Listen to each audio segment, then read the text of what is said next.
guys, welcome back to my channel, or welcome to my channel if you're new. My name is Nastasia.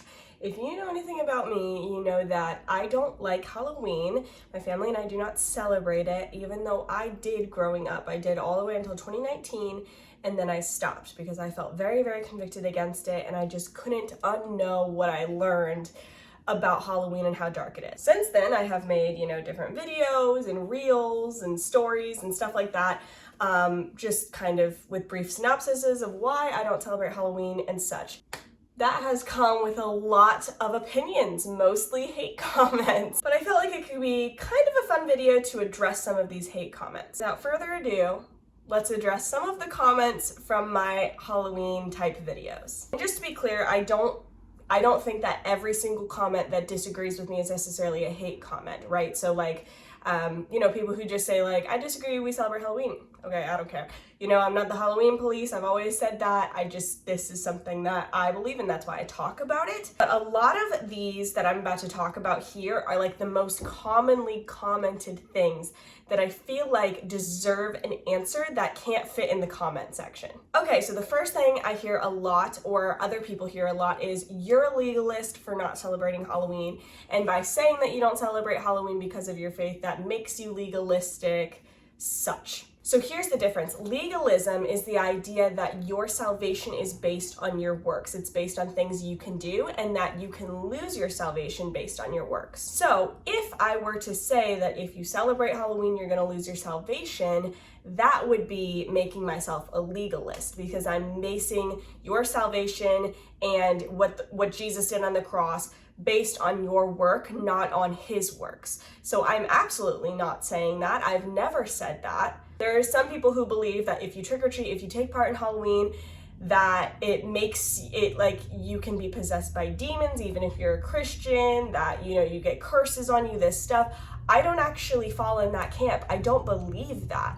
I definitely believe that curses and stuff do happen, but I believe when you're covered by the blood of Christ, we don't have to be afraid of those things. That doesn't mean we should openly be, celebrating them and putting the Lord to the test in that way, but I don't actually believe that you need to be afraid in that way. So I'm not a legalist. This is just something that I do because I believe it honors the Lord to refrain from celebrating Halloween. Okay, this was a funny hateful comment on my TikTok. Somebody said, you don't get a prize for not celebrating Halloween. Someone else said, you don't get extra credit in heaven for not celebrating Halloween. And I responded by saying, I don't need extra credit, I already have the A. And that was funny to me because Jesus got me the A. But believe it or not, sometimes when you love someone, you don't do stuff for prizes. You don't do stuff because you're gonna get something out of it from that person. The reason I don't celebrate Halloween isn't because I'm trying to earn something from God or get extra credit or get promoted in some way.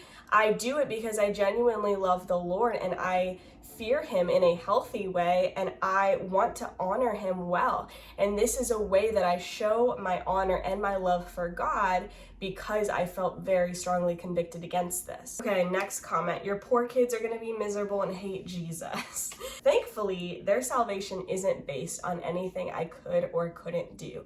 I'm going to be the best mother I can be and try to give them the best example of Christ I could ever be. But when it comes to their salvation, I trust God with his elect. I trust him and the Holy Spirit with drawing a person to salvation. So while I'm going to give the best shot I can at, giving them the gospel of Christ, well, it is not on my shoulders whether or not they come to Christ. And also, if all it took for them to turn away from Jesus was not celebrating Halloween, then they weren't going to turn to Jesus in the first place.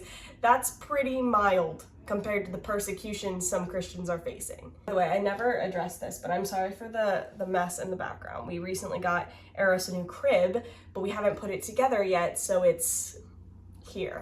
Okay, next comment I get a lot, which is funny because I actually did a video on this years ago, an exposing Halloween video. I will put that in the cards if you would like to check it out.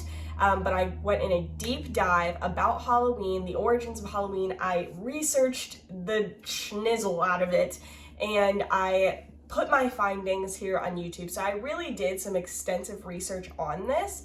But a lot of people say, no, that's not the real origins of Halloween. It's not what you say it is. I will say I thoroughly did my best to research this, and it is the best that I found. So I do still believe those are the origins of Halloween. But let's even say that it's not. Let's just take daily life then. When you drive around right now in your neighborhoods and there's houses decorated for Halloween, or if you go to Home Depot or Walmart and you go to the Halloween section, I'm not talking the harvest fall section, the Halloween section, what do you see? It is witches, it's skeletons, it's death, it's things that glorify blood and death and taking life. Like, all of these things are glorifying darkness. So whether you say the origins aren't that or not, okay, even if we don't even want to talk about it, we could talk about what it glorifies right now. And that is the opposite of what the Bible has freed you from what Jesus has freed you from. You know, I hate seeing costumes of like little kids that are like, or even babies, they'll dress babies up like they're skeletons or they're zombies. Like, that's so demented to me, honestly, because there are so many women who have lost their children. And you are glorifying the idea of a child dying. I can't redeem that. I cannot think of a way to make that good. So whether or not you say, oh, those aren't the original pagan, or those aren't the original roots, those pagan roots are not the same, whatever.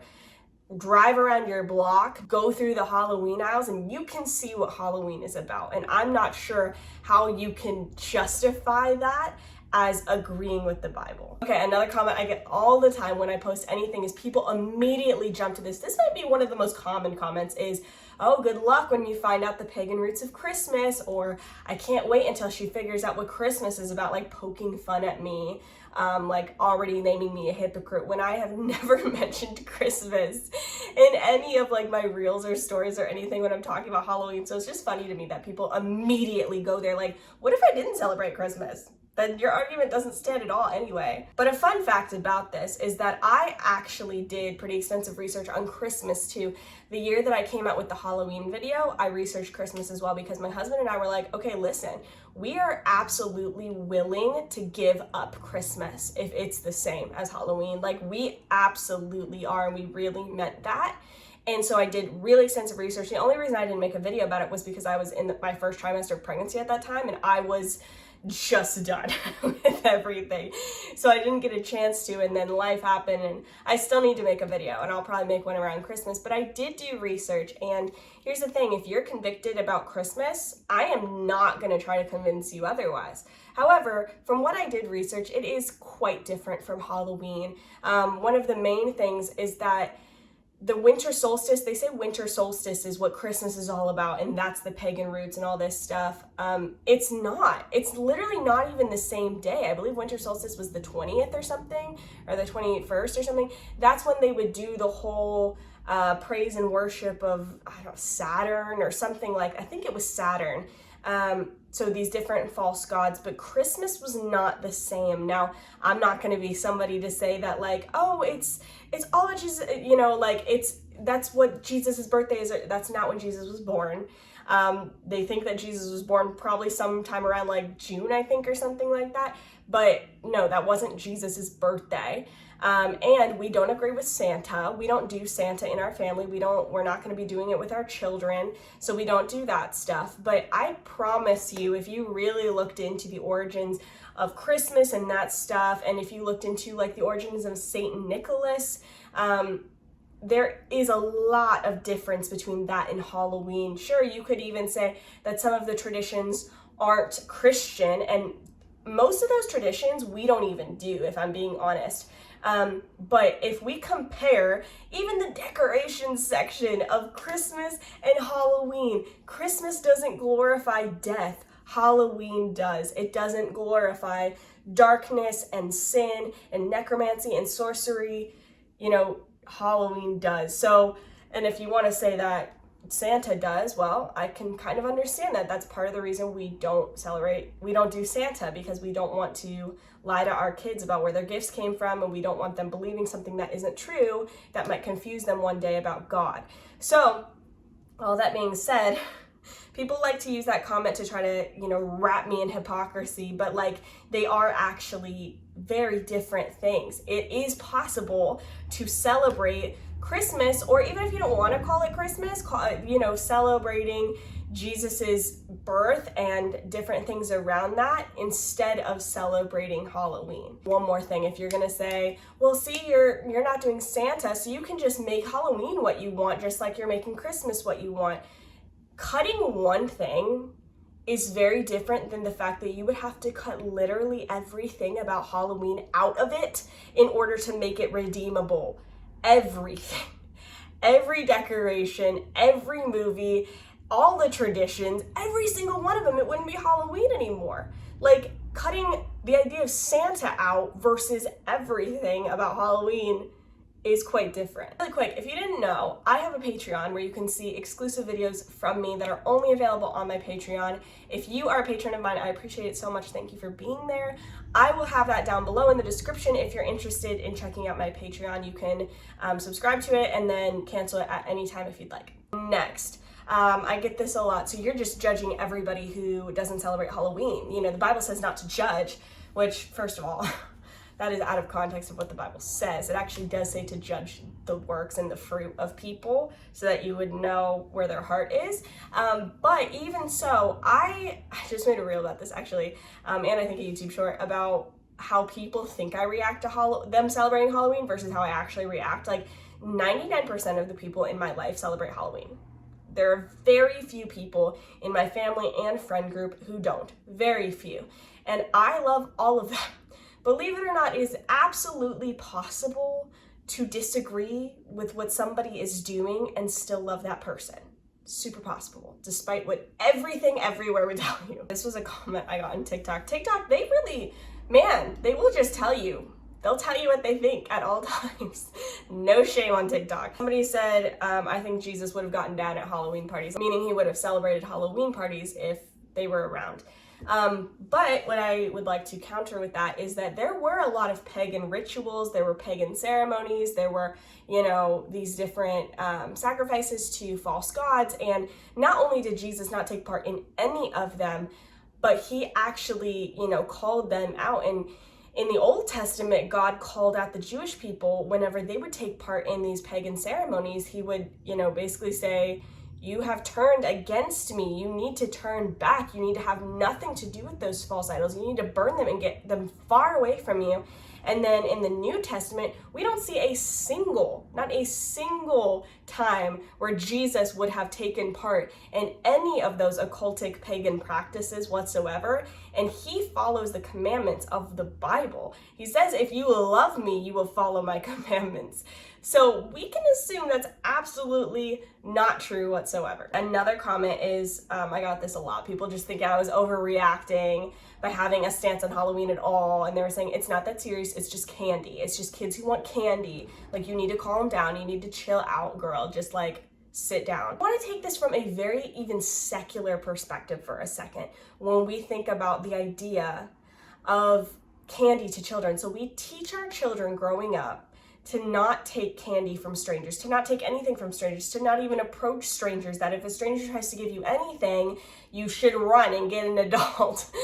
But yet on Halloween, we'll just take all of the candy from anybody, anywhere, any stranger, anything, and be fine with it. And like I said, there are some people who believe, that the candy is cursed and that there are witches who actually put spells in it. I'm not saying that's not true. I believe that's probably absolutely true of some people. I still don't believe that, like, when you have the Holy Spirit in you, no curse, I don't think any curse is going to hurt you. I don't think anything they do, because the Lord protects you. So if the Lord is going to allow something that's by his hand, he's going to allow it. It's not something that's out of his control. However, what I will say is we just don't find that weird at all, that we're just then telling kids they can take candy that whole night from anybody without question. Like, there's a fentanyl crisis in this country. There's a drug crisis in general. And even if you think candy is sealed, anything could be in there. And like, I'm really not interested in that. Like, I'm not going to be somebody who, you can't protect your kid from anything, but that seems so extreme to me that we're just fine with our kid eating anything anybody gives them. Like, I don't know. On a totally secular level, that seems weird to me. I've had some people also comment, Halloween isn't sorcery. That's not what sorcery is, because I've said, that Halloween is completely about sorcery, like all the decorations, all the movies, everything. And they're like, that's not what sorcery means. And they say that sorcery is strictly casting spells. So when I looked up the definition of sorcery, it said it was like the use of magic in any way, especially black magic. Well, magic is getting power from the devil and demons. That's what magic is. And so when we look at mediums, when we look at necromancers, when we look at, these just fortune tellers of all kind, or just witchcraft of all kind, warlocks, and this death, and, talking to ghosts and all this stuff, all of that is sorcery, because it is pulling on the power of darkness. It is using black magic, because all magic is black magic. It's all from darkness. It's all from the enemy. If it's not something that God is causing to happen, then it's something that the devil's causing to happen. There's not an in-between. And things that are an abomination to the Lord are going to be glorifying to Satan. So things like death and zombies and skeletons and all of that stuff, if you're celebrating that stuff, that is a form of sorcery. I'm not even saying that you're practicing sorcery. I'm saying all of that stuff is encompassed by the word sorcery. It's not strictly just casting spells, but that's where we get in muddy water in this generation, is because so many people are like, oh, you can be a good witch or a bad witch. You can be a light white witch or a dark witch. No, it's just witch. And witches and witchcraft are all from the enemy, every single bit of it. And so when we try to say, that's not what sorcery is casting spells, but like hocus pocus isn't sorcery. Yes, it is. Okay, somebody else said you're indoctrinating your child, and that they just feel so bad for my kids because I'm indoctrinating them and it's gonna cause trauma. So I figured I would look up the definition of indoctrination. The definition is the process of teaching a person or group to accept a set of beliefs uncritically. That's not what we're doing. The Bible is actually the most historically accurate depiction of history of all time. You cannot find a book that is more accurate. People have tried. Even some of the most accurate ones pale in comparison to the Bible. There are zero contradictions, and every single historical recollection written in the Bible has been proven as fact. So if we are thinking of this critically, if you approach the Bible from a completely critical lens, you will not be able to find anything wrong with it. It is completely without error. Now, the people who don't believe it are because of that. They don't believe it. They're choosing not to believe in God. But from a critical standpoint, you can't actually say that the Bible is false, because everything in there to be recorded historically is accurate. People like C.S. Lewis, he was originally an atheist, and he read the Bible for the first time in order to disprove it. He read through it in order to prove to everybody that it couldn't be true. And in the process, he got saved because he realized this is the only thing that could be true. On the other hand, I'm pretty sure telling somebody in a comment, you're delusional, you're ruining your kid's life, you just need to do this because you're causing trauma, pretty sure that is trying to indoctrinate somebody without a critical lens, because you're not actually giving any proof, you're not giving any truth, you're basing it solely off of your feelings, not off of any critical thinking. This is funny. I know this was meant to be like a slap in the face kind of comment, like a backhanded comment, but somebody said, I feel so bad for people like you. And like, you really don't. Like, that's so sweet of you to be concerned. I'm very happy with my choices in my life. And the more I get to know Christ and the more I read my Bible and the more sanctified I become, the happier I am. So thank you for your concern. No need to feel bad for me. Super good over here. I can tell you right now, I definitely don't need a night of honoring witchcraft and eating artificial sugar and red dye number 4 to have a fulfilling life. Okay, and then the last one I'm gonna say is this comment who said, and I had a couple like this, my mom used to be like you, and I had a miserable childhood, and I still think about it to this day of how much I missed out on not taking part in Halloween. I'm very sorry that you feel that way. I'm sure your feelings are valid and are not a lie. I would be interested to know if there were other things in your childhood that made it miserable versus just one night, literally 2 hours of the year each year that made your entire childhood miserable. But even if so, let me give you another side of that coin. My husband never celebrated Halloween once in his entire life, I don't believe. He was raised not celebrating Halloween, and he is so grateful he never did. He is very happy about that. He's really grateful that he didn't celebrate Halloween. He's really grateful that his parents took that stance, and he believes his life is better for it, actually. And I did celebrate Halloween growing up, and I'm not resentful in any way of my parents when it comes to this whatsoever. I know that they were just doing the best with the information they had. However, I actually wish that I hadn't celebrated it. So that's a completely different perspective than what you'll hear from some people. Cannot base an argument off of your feelings and your opinion. It can't be based on that because there are so many other opinions. So sure, I'm sure there's a lot of people who wish they would have celebrated Halloween growing up, but then there's a lot of people who wished they wouldn't. And there's a lot of people who were glad they didn't. I hope you guys enjoyed this video and found it informative. If you would like to hang out some more with me, I recommend both these videos. These are 2 videos I have on Halloween. This one right here was one I did a few weeks ago, but this one right here is the very in-depth version that's quite a bit longer from years ago. Both are very relevant. So I love you guys. Thanks so much for hanging out with me, and I'll see you soon.